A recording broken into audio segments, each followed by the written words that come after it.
they're also running out of a more modern warfare, which is good. It will still take time, but they are now, for instance, in terms of tanks, they're using the tanks which are like 60 years old, which means that they're truly running out of the tanks of the newer generation.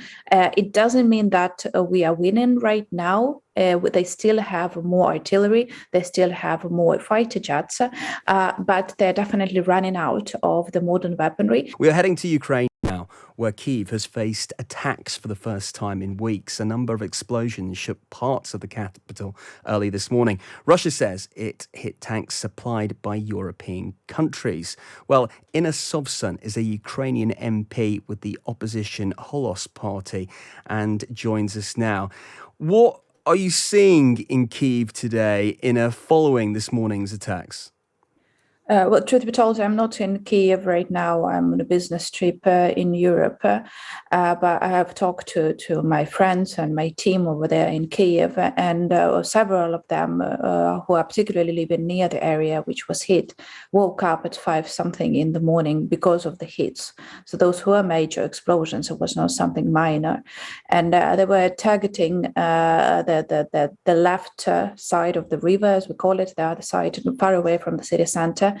They claimed they were targeting the area where the Ukrainian armed forces were holding some weapons.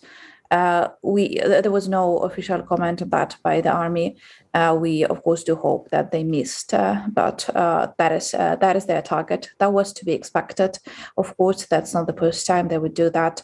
But luckily, no one was killed in that attack, and no major infrastructural damage was done.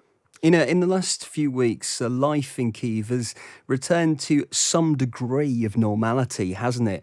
So how concerned are people in the capital city now for their own safety? What type of warnings are they getting that these attacks are incoming? Yeah, indeed. We didn't have any missile attack for over a month in the city. Of course, we were still getting air raid alerts, but it doesn't work. It never resulted in any major hits, be it because the missiles hit other areas outside of the capital, or because the Ukrainian air defense system did the work and then put down the missiles. But everyone in Kiev does hear the alarm. We hear the sirens on the streets.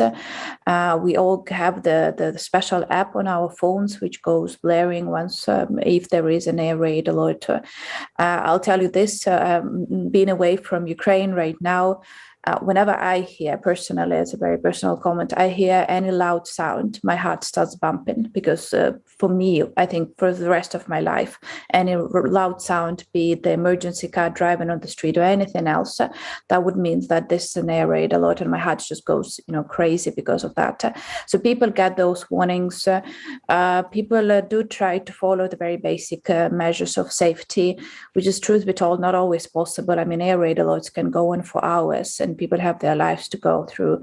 So it's not necessarily people all going down to the shelters now as they hear the air raid alerts. I'm not sure if that will change after this hit, but that is it is what it is. We are targeting their logistic supply chains just to undermine the weapon superiority on the east. But secondly, of course, they're also running out of a more modern warfare, which is good. It will still take time, but they are now, for instance, in terms of tanks, they're using the tanks which are like 60 years old, which means that they're truly running out of the tanks of the newer generation. It doesn't mean that we are winning right now. They still have more artillery, they still have more fighter jets, but they're definitely running out of the modern weaponry. And what is extremely important is that right now, because of the sanctions, they have very big trouble, and I would say that it's almost impossible for them to reproduce new weapons, because they were getting electronics from abroad, they were getting the chips, the electronic chips and all of that from abroad. They are unable to buy that right now, and unless someone breaks the sanctions, which would create many problems for that company, but they would not be able to reproduce. So that is our big hope, that they will just run out of weapons. But unfortunately, while doing so, they're still targeting Ukrainian people and Ukrainian cities and villages. And just literally a couple of minutes ago, before I went on the air, I just heard about one rather famous lawyer who was serving in the army being hit, and he's now very badly wounded. And we're all just texting to each other now, trying to figure out how to help him. So that is just very recent news that we all are shocked about. But there are many more casualties, of course. Right, and where these weapons that you're talking about are coming from has been really key for President Zelensky, hasn't it? Earlier this week, President Biden in the US announced that he was going to supply Ukraine with these new long-range missiles. And we've also heard, after a lot of criticism, that Germany's also pledged to send an air defence system to Ukraine too. You must be pleased to see some other European countries stepping up their response. Indeed, we're getting much more weapons right now than before. Of course, the US, due to its sheer size and the size of its military supplies, is the biggest provider. But then the UK, Germany are stepping in. Estonia, I think Estonia allocated like the amount of their military budget altogether to help Ukraine. It's a tiny country, but it's doing its best to help as much as possible. Germany stepped up with the IRIS-T SML system, which is an air defense system, which we have been asking for. The problem is that they said that the supply will take a couple of months, which does not really help us right now. So that's an issue, of course, with the timing, but that there is progress with that. Even France is supplying us some heavy weaponry. Truth be told, the only major thing missing right now are the fighter jets, the airplanes that we need. That is the major thing missing from those supplies right now. Inna, if I can just pick up on your comment there about the French, comments by the French President Macron yesterday saying that it was vital not to humiliate Russia has frustrated a lot of Ukrainian officials, hasn't it? What was your reaction when you heard him say that? I really tried to be calm before going on Twitter with that. I don't know if I succeeded, but my reaction was this. It's like saying, let's not humiliate Germany in 1939. You can't say that, because by that, you first of all just disrespect the memory of the victims and their families over here in Ukraine. But then also you are trying to imagine reality, which is not there.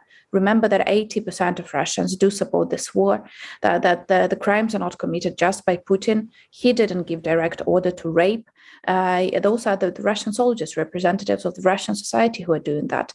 So I think he's just misrepresenting reality, and that is not the way that true strategic leaders should be talking about the existential threat that we all are facing right now.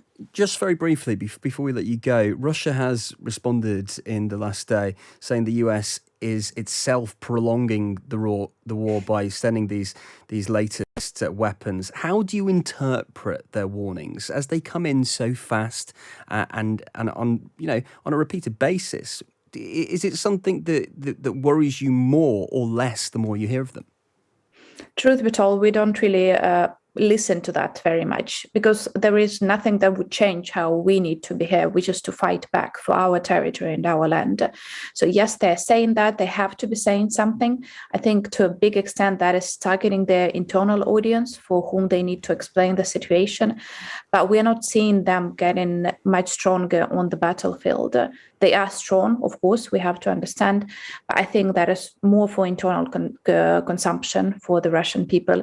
But again, doesn't change what we are doing. We are fighting back.